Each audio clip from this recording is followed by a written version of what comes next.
Okay, so I have decided since not only do I enjoy the charm shows, of course, but they're not ongoing. It's not something that's concurrent. So we're gonna start talking about the Housewives since I love them, and they are actively in our lives. Let me just get my stuff up on my phone real quick. So I'm gonna start off with the Salt Lake City Housewives from the latest episode last night, season 4. Um, yeah, we're just gonna start from the beginning. Again, these are my opinions, so some of you are not going to agree with them. And I've seen a lot of discourse on Twitter, and it's part of the reason that it spurred me wanting to do these videos about my own commentary because I just feel like some people are so okay with just saying whatever they want, and I think a lot of their opinions aren't warranted, but that's my opinion. So I'm sure some people will feel the same about me, and I don't really care because these are my opinions. I will say some people are just very fucking rude on Twitter, and a big reason I even joined Twitter was because of COVID, and I was bored. So I joined Twitter and TikTok because I was really tired of Instagram. I never really liked Facebook. I haven't been on that shit for like 7, 8, 9 years. Um, so yeah, I got into Twitter and then I realized, oh wow, this is like a way to like keep up with the community, keep up with the housewives. They tweet as well. Sometimes they like my stuff, sometimes they retweet my stuff, which is cool. Lisa Barlow likes a lot of my stuff, which I love it. And Monica actually follows me. So it's actually pretty cool, but at the end of the day, it gets a little rowdy, especially when it comes to Potomac, particularly. That's probably the worst discourse I've ever seen in Housewives. And Salt Lake is almost there. I feel like it triggers a lot of people because it's a lot of religious topics. There's a lot of back and forth with the ladies where you don't really know where they stand. So it seems like some people are perceiving that as fakery and fuckery. I could see that. But it's still nonetheless one of the better housewife shows airing. OC had a redemption season. It was phenomenal. It was supposed to be a Heather takedown season, but it really wasn't. She triumphed. And as much as I love my girl Tamara and Shannon, they looked ridiculous. So this is a really good cast on Salt Lake. I feel like everyone holds their own. I like Angie K. I'm starting to like her more and more. And I've liked Monica since the start. We'll get into that later. I like Heather. I think Whitney's a fantastic housewife. She just knows the assignment down. I think Meredith is one of those classic housewives that uses her status and her intelligence to kind of look down upon the others. And she uses that to her advantage to be kind of a threshold of the housewives. And Lisa Barlow is just fantastic. Like, whether you like her or not, she's one of the better housewives currently on TV over all the franchises. Like, her confessionals are top notch. She does not give a fuck. She'll just say whatever she thinks, and she will get in the mix of it. She's a fantastic housewife. So, let's just get right into it. So, we start off with Angie K getting the bunny, which I thought was cute. I thought her whole event was really cute. And the ladies are getting their invites. It's pretty staged, but the one that was funny was definitely when Heather got the invite because the producers probably got the bunny to get in her car and scared the shit out of her, which was funny. I really enjoy Heather. She's part of the comic relief of the show, adjacent to Lisa Barlow, and now I have to say Monica. She be saying some funny shit too. So then we get to the cringe scene. Yes, the cringe scene. Whitney and Justin. So it's just this awkward dynamic where they're having dinner or lunch and they're expressing that it's their first date night in a while, the first one of the year, apparently. And one of the things about Housewives that is a double edged sword is seeing the inside of people's lives, right? So sometimes it's cringe and sometimes it's relatable and fun and jovial and light. But that's the thing about family dynamics. No matter if it's a marriage, a mother son, cousins, sisters, we've seen that it can be very touchy. And it can also bring a parallel in the Twitter housewife fandom that is just such a dichotomy. Like, it's such a split down the middle. Some people cannot stand it, some people love it. Me personally, if you're gonna be a housewife, you're showing your life. Okay, it's part of the job. So I don't necessarily mind them talking about their sex lives or if they want to step out on their marriage or if they're divorced. And like, if you're gonna be a housewife, be real. You know, that's the trope of the whole show. Now, what I found interesting with Whitney and Justin, they were both expressing the needs that they wanted in the relationship, right? The things that would make them feel valued in the relationship. And I felt like Whitney wasn't necessarily hearing what Justin had to say.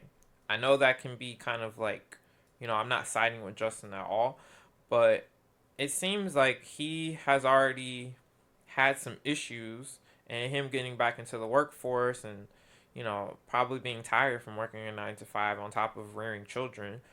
I feel like he has some undisclosed issues that he probably didn't bring to light, especially with the whole not getting enough sex. So that's probably why he was shutting down and going on Instagram and just kind of quieting the noise around him.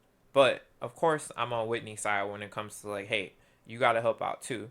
And Whitney is a breadwinner in the house. She is a top tier housewife. She has catapulted to stardom. So I know she's making that money. She's doing interviews and all that stuff. And it doesn't seem like she's going anywhere anytime soon. And Whitney Rose is apparently doing well. And she put a lot of work and effort into that. You can say what you want about Whitney, but she's doing her business. So I feel like there definitely has to be a better balance. Now, whether or not they want to get a nanny involved or if they already have one or not, that's not the issue. The issue is both of them feel like they're not being heard. And I also feel like it was kind of the trope of the 1950s housewife that was really bothering Whitney.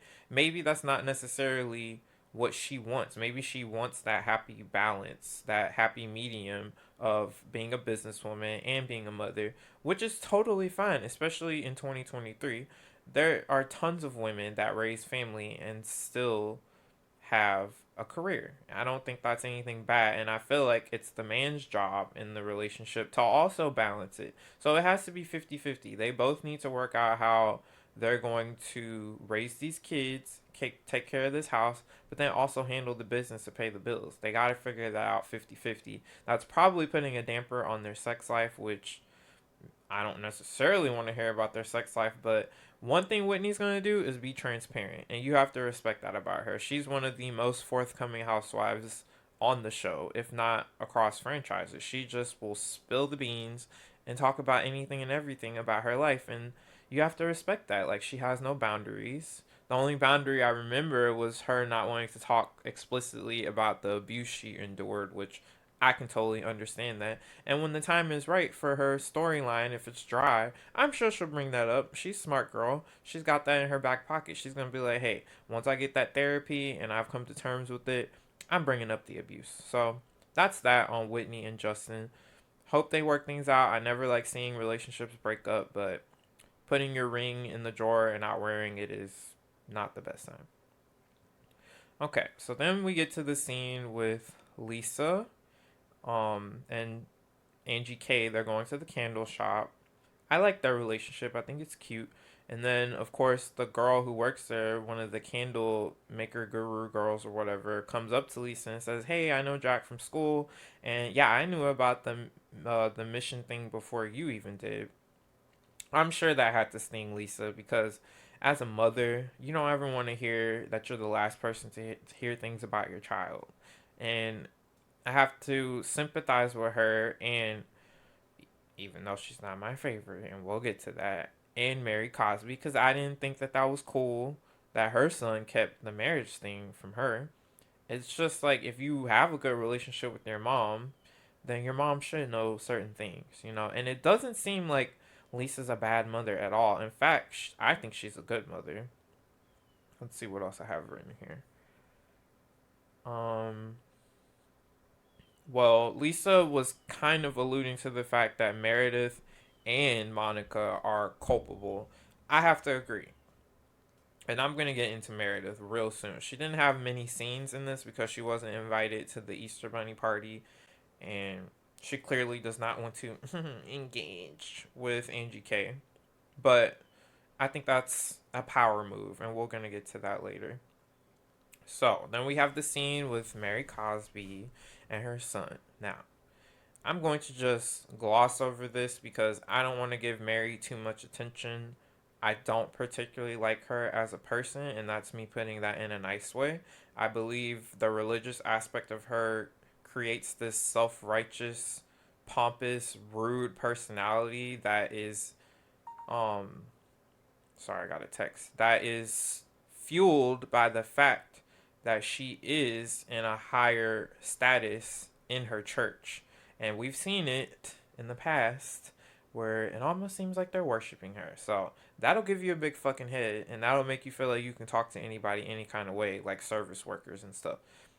Seeing that I grew up in an extremely religious household, I personally get triggered by that, so it may not trigger other people. And I see a lot of other people thinking like she's the bee's knees, and I don't see it. I think she's one of the rudest housewives ever. And from now on, when I'm referring to her in any of these other videos, I'm not going to keep harping on that. I've said what I said. I feel how I feel. She's not my favorite, and I'm not going to go any further than that. Anyways, when it comes to her and her son, like I said, I don't agree with him not telling her about the marriage. You have to question, though, why would a kid not want to tell their parent about something that important in their lives? You have to also think about that with Lisa Barlow, because it's a little different with Lisa, though, I will say, because Jack is still a teenager, right? Jack is still developing his sense of the world, and he's still living at home in the sense of high school and stuff. Whereas Mary's son is 20 years old and still living at home, which, you know, a lot of us around that age are still living at home. Me personally, I was at college away from home, as far away as I could be. But he's living on her dime, and it's a little disrespectful. Like, you have to also acknowledge, like, maybe him not being comfortable talking to his mom alludes to deeper issues. And me growing up in a religious household, there were just certain things that were not tolerated, certain things that I could and could not do. And I feel like being a preacher's kid is even worse. So there's no telling uh what he's been through in terms of that those high expectations that it takes to be the kid of a preacher. You know, it's a lot. I've seen it myself, and yeah, I don't really vibe with church people at all. I've seen them be some of the most judgmental, fucked up pieces of shit that I've ever seen in my life, and then they go to church and pray it away. I've seen people that are just very spiritual, agnostic, maybe even atheists, and they live better altruistic lives than those people in the church. It almost feels like church is them overcompensating for the things that they really want to do that are horrible, and then they go to church to feel better about them. So, that being said, if he was raised by a parent like that, I'm not saying that Mary Cosby is like that. All I'm saying is that it alludes to the fact that something was going down in that childhood where, as an adult, he's like, well, if I tell my mom about that, she's going to freak out on me, or she's going to cut me out of the will. You know what I mean? So it had to have been something. I feel like Mary being vulnerable about it and crying showed a different side of her. I thought it was a really sweet moment, but at the end of the day, it is still fucked up that he couldn't tell her and he didn't tell her. It's two sides of that, you know? So it's definitely about respect, and it's also about the way he probably was raised. Now, let's get to the scene where Heather is talking to her daughter, who looks just like her. So beautiful. I think Heather's so pretty. I really like Heather. She's been my favorite besides Elisa Barlow since the beginning. Although I have to say, I never saw the first season. I only started in the second season, which I know I'm a bad housewife watcher, but whatever. I'll get to it eventually, but seeing Jen Shaw from the beginning will be kind of fucking annoying, so that's why I just let it go. Anyways, so they're obviously talking about Jack Barlow, and I have my opinions on this too. Seeing that I grew up religious and I was forced into Catholicism, I did not want to do that shit. And around 13 years old, I decided no. I didn't want to do it. So from then on, every time I had to go to church, it felt like I was being punished or I was being forced to do stuff that I did not want to do. Therefore, I have my own issues with religion, and I'm not going to go too deep into that. So, but me being a non-judgmental person as much as I possibly can be, and me just acknowledging that everyone can live their lives the way they want as long as they're not killing, stealing, raping, or assaulting anybody. You can do what you want, and I don't give a fuck. It doesn't affect my life. I feel the same way with Mormonism. Okay, we don't agree with it. We know it's borderline cultish. So I'm gonna get some hate for that, but it is what it is. Uh, there's little dregs of racism and homophobia and all that stuff mixed in there on top of that, and it's a rich history of just not being that great of a religion in my eyes. And that's okay, because if somebody else wants to pick that for themselves, that's fine. If Jack really wants to be on a mission and this is what he feels like he wants to do with his life and he's not hurting anybody, sure, it might be perceived as him pushing the religion onto people. At the end of the day, it's a religion. And in this country specifically, we are not supposed to be judging people based on their religion, sexual orientation, race, and so on and so forth. Even though it happens, that's the premise of how we're supposed to be treating each other, right? And I try to abide by that as well. So just because I don't agree with Mormonism doesn't mean that it gives anyone the right to judge someone for being a Mormon. Okay? I'm sure there are really nice Mormons. I'm sure there are really awesome Mormons that don't really believe that doctrine, but they just have this unwavering faith to God, and that can be beautiful. Nobody's going to judge you just for loving God, but as soon as you start judging somebody else's stuff, that's not of God. That's not Christian. So that's a hypocrite right there. And that's the number one problem I feel like that happens with religious people is they're hypocrites. Okay? Unfortunately, I think in this scenario, Heather is being a hypocrite. She should not be talking about Lisa Barlow's son, especially because he's a minor. It'd be different if, he might be 18 at that time, but still, he's fresh out of the womb at this point still. He's still got milk behind his ears. So it's like, why are you talking about him? And if you need to talk about him, talk about him with his mother.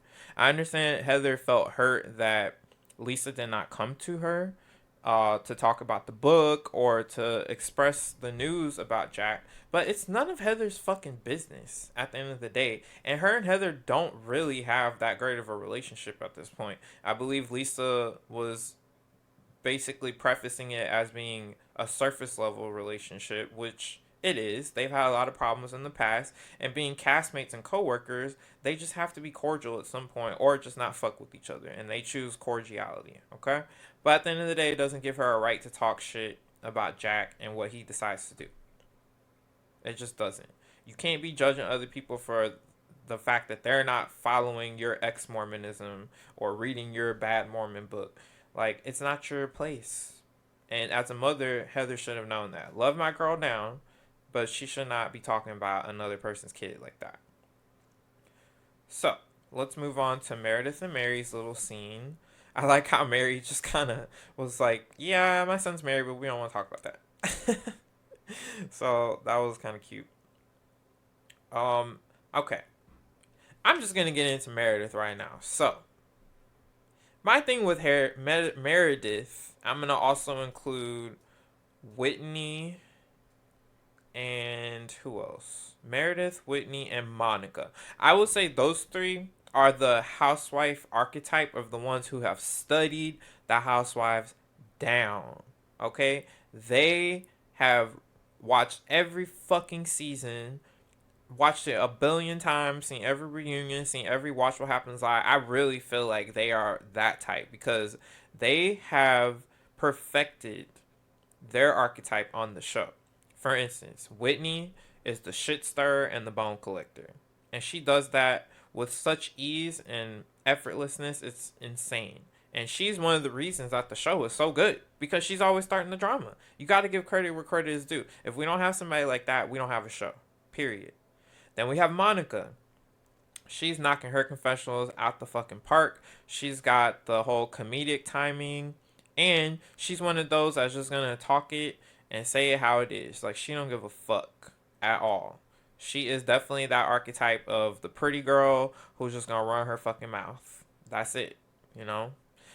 Now we got Meredith. Meredith is probably the sneakiest one of them all. Okay?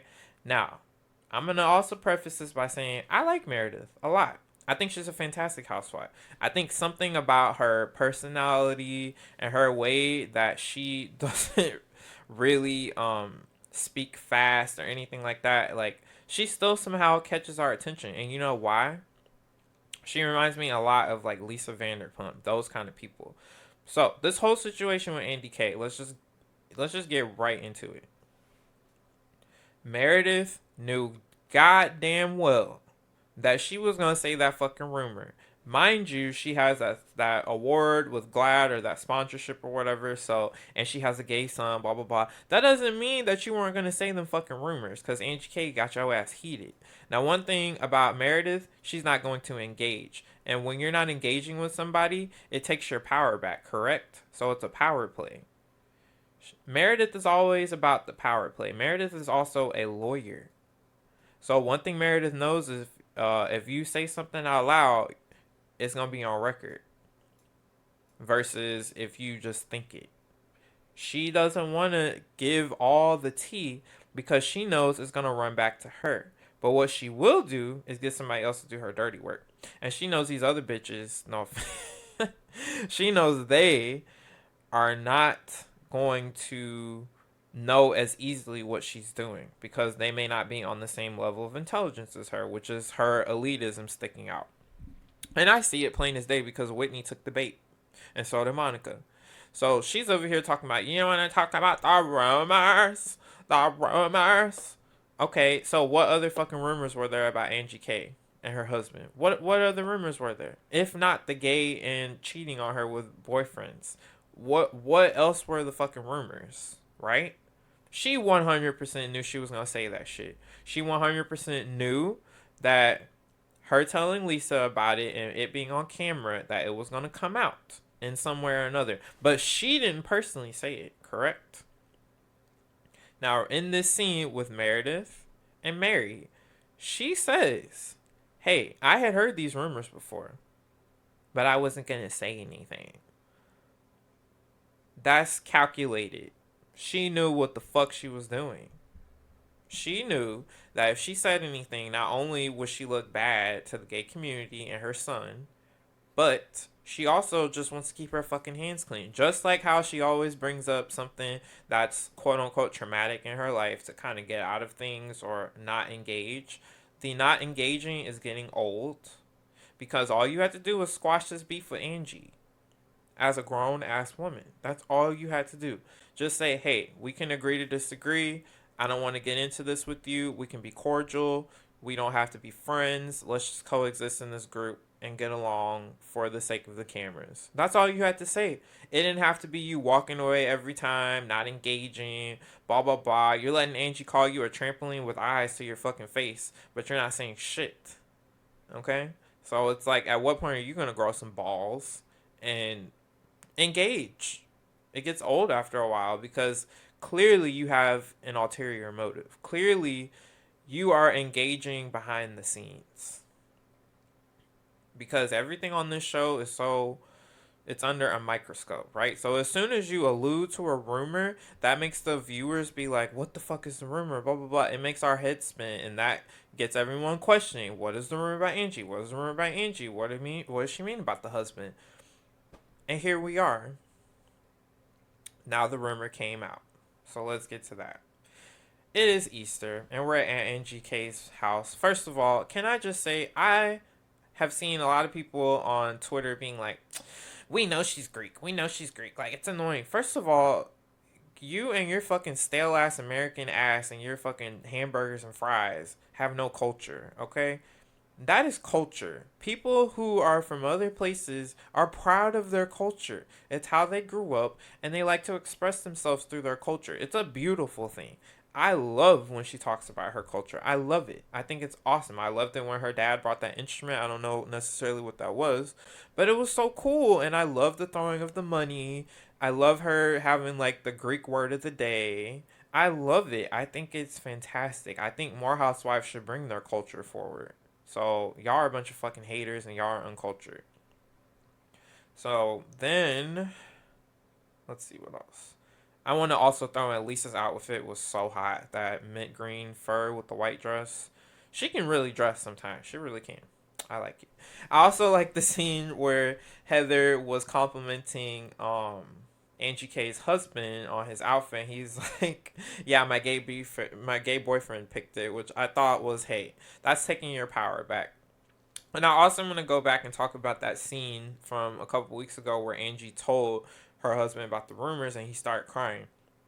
Y'all are mean as fuck on Twitter, okay? What the fuck is wrong with y'all? Why do y'all think that they are acting and stuff? That man probably really does feel that attached to his daughter and doesn't want this shit to go out there. Because you realize everything that's on the show, these kids be talking about. It's easy for them to go on Twitter or Instagram or whatever and they hear all this shit about their parents, and so does everybody else. I'm sure the kids at school are already teasing her about her gay dad. You know, your dad's gay. We heard your guys date. We heard your dad's cheating on your mom. Like, you don't think 11-year-olds and 12-year-olds go through that kind of shit? I mean, you saw what Heather was going through with her kids with the book that came out. All them kids bullying her. Remember that? So it's like, at what point do y'all really think that these people are acting just for the sake of a storyline?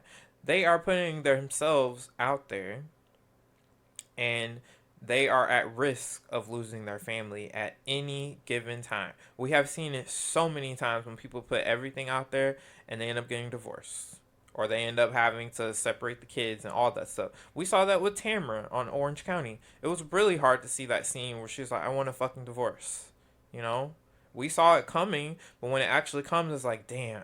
You know? And hey, the show is a catalyst for that kind of stuff. The producers, they eat that shit up and they exploit them for that. But at the end of the day, they did sign on the dotted line.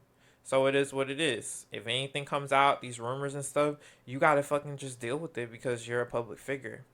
So I'm sure he felt some type of way about that, about being labeled a cheater and also questioning his sexual orientation, which is fucked up. It really is.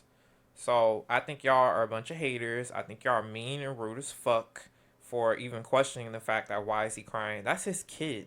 That's his wife.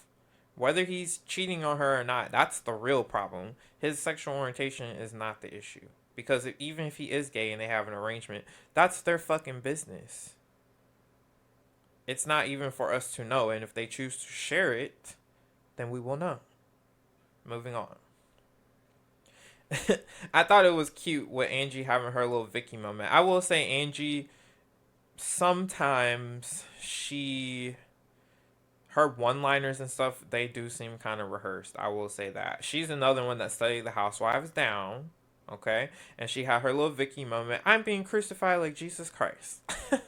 She was giving Vicky Gunvalson, for sure, when she was doing that little announcement at the Easter thing. Heather caught that shit, too. It was funny, you know, but it was just like, okay, you know, be a little more original because we've already heard that from Vicky Gunvalson. She made it iconic. So, let's keep going. Okay, and then we have the scene with Heather and Lisa, them finally having to come into Jesus. No pun intended. I think Lisa read her up and down. Because she's like, just because you want to be a bad Mormon doesn't mean I don't want my son to be a good Mormon. You always support your fucking kid no matter what they do. As long as they're not out there killing, raping, stealing, assaulting, doing anything nefarious like that, you support your fucking kid. If he wants to go out there and be on a mission, then the worst harm that will come for that is him maybe pressuring people into religion that they're not necessarily going to want to do. But what's the difference between that and all these stupid ass ads that we see on TV always pressuring us to buy shit all the time? Does that mean you're going to buy it? No. And if you choose to, everyone has free will. That's how we're born into this world. So if you choose to subscribe to the religion, then you can. But nobody can really force you into a religion unless you're a kid.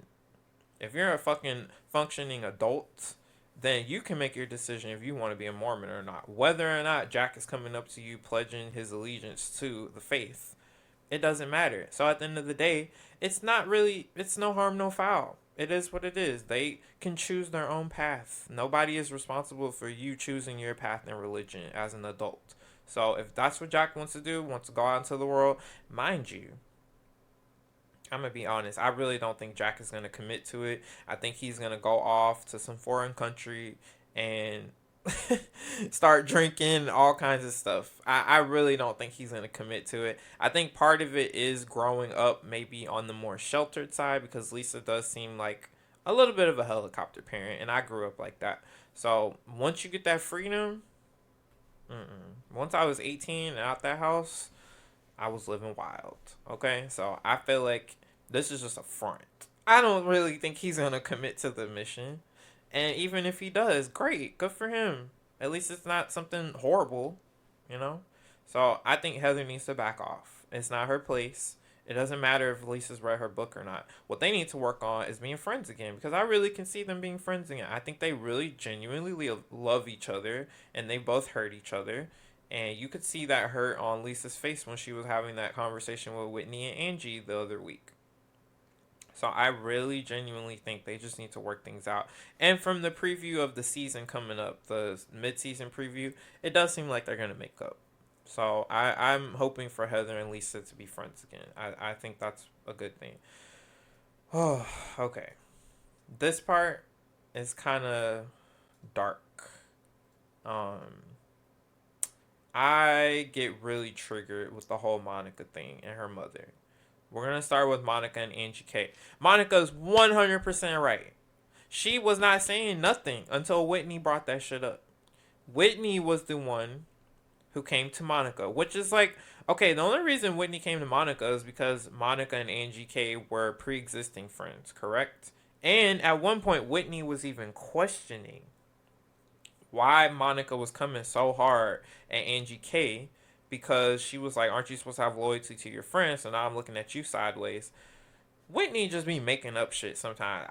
I'm sorry, but she's a good housewife and she knows how to stir up some shit and make up something out of nothing. She really does. So I'm just like, at what point do you really read that much into their friendship and you start feeling like, oh, well, can I trust you and stuff? Like, girl, you're doing too much. If they're already friends and they have a quarrel or beef, then let them work that shit out. At the end of the day, Monica was right for calling out Angie for acting a fucking fool on that vacation. Angie had no business showing up to no vacation she wasn't uh invited to. It's rude. And Meredith actually handled it very fucking well. It was only until Angie started poking at her that Meredith started getting activated and did the rumor thing. So again, I don't necessarily think that it was good for Meredith to start fighting fire with fire. She should have taken the high road like she usually does and put her nose up and been like, I'm not engaging. I'm not spilling the rumors. But Angie K definitely was starting some bullshit. She did that fake ass shirt. And it's just like, yeah, Angie does want that attention. She is a shit stirrer herself.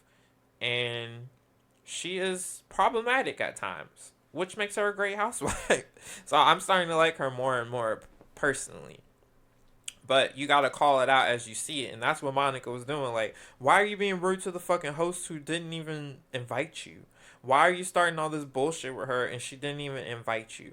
I was on Monica's side with that because if my friend was acting a fucking fool, I'm gonna call your ass out too. Period. Cause it's like, what are we really fucking talking about here? You know? Yeah. Now, at the end of the day, I don't like the animosity that Angie has towards Monica just for repeating a rumor that she heard based off the fact that Whitney was the one who even got that information out of Monica. Perhaps maybe they should not have done it on camera, but then what the point, what the fuck is the point of the show if we're not going to see that kind of shit on camera? So Monica played her cards right. She's a new housewife. She is trying to get herself, another season. So she played it right. She was like, hey, I heard these rumors. If you want to really talk about that, that's what I heard. And at the end of the day, that is my friend. I know we've had some beef in the past. But if Meredith is trying to spread this shit, let's get in front of it. And that's what her and Whitney agreed upon. Correct me if I'm wrong in the comments. So it didn't seem nefarious to me. If anyone was being nefarious, I feel like it was Whitney and Meredith. Monica maybe should not have said anything. Just she should have, yeah, she probably should have just taken Angie K aside. I can see how Angie K was upset that Whitney was the first person Monica told, but that's only because Whitney was poking around, and Whitney lives for that fucking drama. Let's be honest. Then we get to the point where it's Angie versus Monica, and she's like, "I didn't appreciate you." Okay, but Angie was dead ass wrong at her own fucking event for trying to bring up this shit. It's the same thing that she did at Lisa's event. Like, you can't, like, there's a time and place for that kind of stuff. That should have been like, hey, let me invite you out to lunch or come over to my house when the kids aren't around and stuff. She should know by now Monica is the reactive type. So when people do stuff like that, they're expecting a reaction and they're trying to make you look bad. I think Angie was trying to make Monica look bad. She was just sitting there all calm and, oh, I don't want to get into this, blah, blah. But you kept bringing it up. You the one that brought it up. And Monica's over here like, well, I don't hide any of my shit. I cheated on my husband.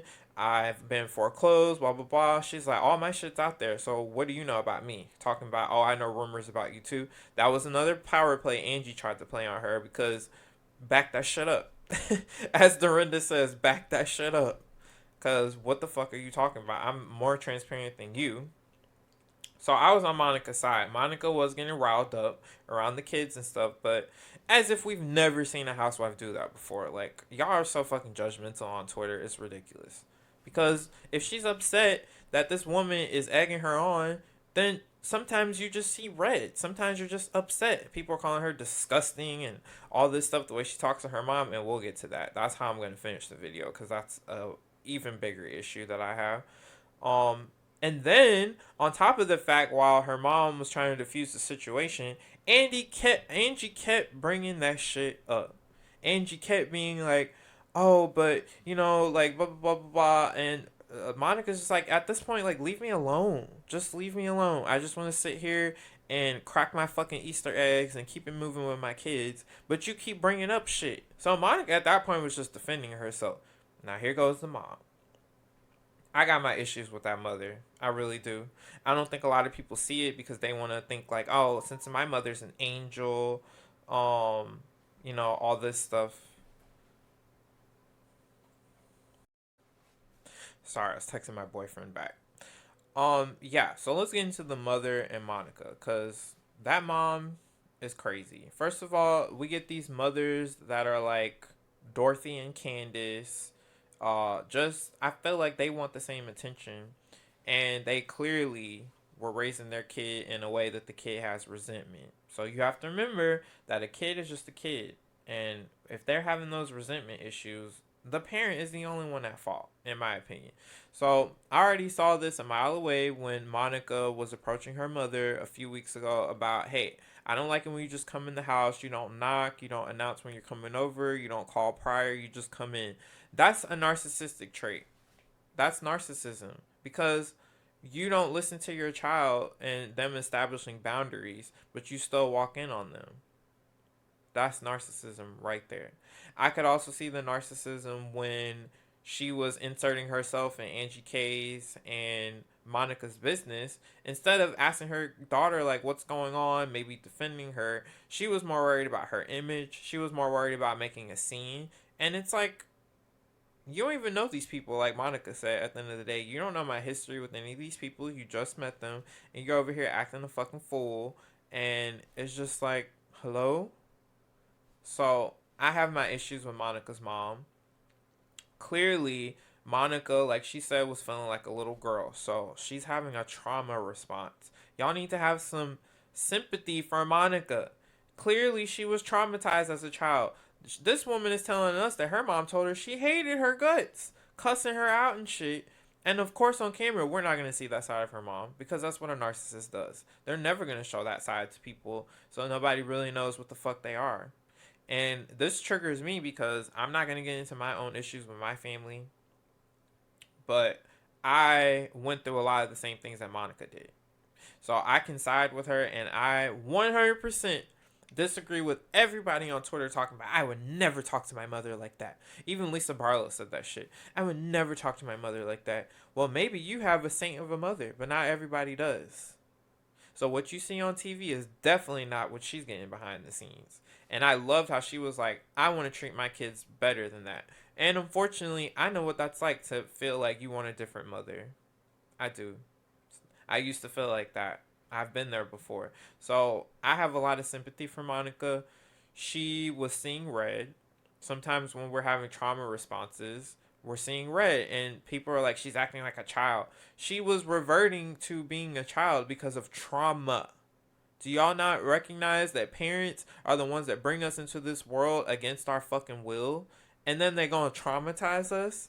And they're gonna expect us to still want to deal with that shit in our fucking 30s and 40s? No, you have to establish boundaries with your parents. They are just like anybody else. Her mom made this point last week where it was like, I'm your mother, I'm not your equal. That is a narcissism tactic. Because at one point, you are fucking equals. Y'all are both adults, and you're still treating me like a fucking kid. So at what point are you supposed to treat me like an adult? It goes both ways. Sure, there is always going to be a level of respect for mothers, as long as you still have a decent relationship with them. But as soon as it starts getting to that territory, I could definitely see where Monica was coming from. There was something calculated about the way her mom is trying to portray herself by, being the peacemaker, and, like, Monica, you need to calm down. You need to have, oh, remember that scene in Bridesmaids? It was like, do you think you want to mint? Like, it's kind of just like, what the fuck is wrong with you? Like, I'm clearly having a breakdown. And telling people to calm down when they have a breakdown only makes it worse. Like, come to the bathroom with me. What the fuck am I going to come to the bathroom with you for? I didn't even need your ass here. I only brought you here because it's a family event. Right? I'm feeling for Monica in this situation. She clearly has some childhood trauma. And people are like, well, if you have trauma like that, don't bring it to the show. Y'all are so stupid. Because if none of these people brought any of this drama to the show, there would be no fucking show. Don't y'all want to watch the real Housewives of Salt Lake City? Not the fake housewives, not the closeted housewives, not the housewives that are keeping their shit on lock. And I meant closet as in like all their skeletons in the closet, not gay or anything. So it's like, at what point do you acknowledge that that's just part of her life? It is who she is, and her confessionals almost broke my heart. I feel like a lot of people saw that and thought she was overreacting, but she had two people coming for her at once. Her own mother was being like, you're acting fucking crazy. And she's like, well, I'm acting fucking crazy because this bitch is approaching me about stupid ass shit. And I was only trying to be a friend to her and tell her, like, hey, these are the rumors.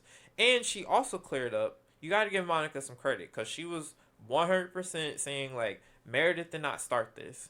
I did not hear this from Meredith. I'm saying what I heard. And she was like, Whitney just kind of attached that to what Monica said.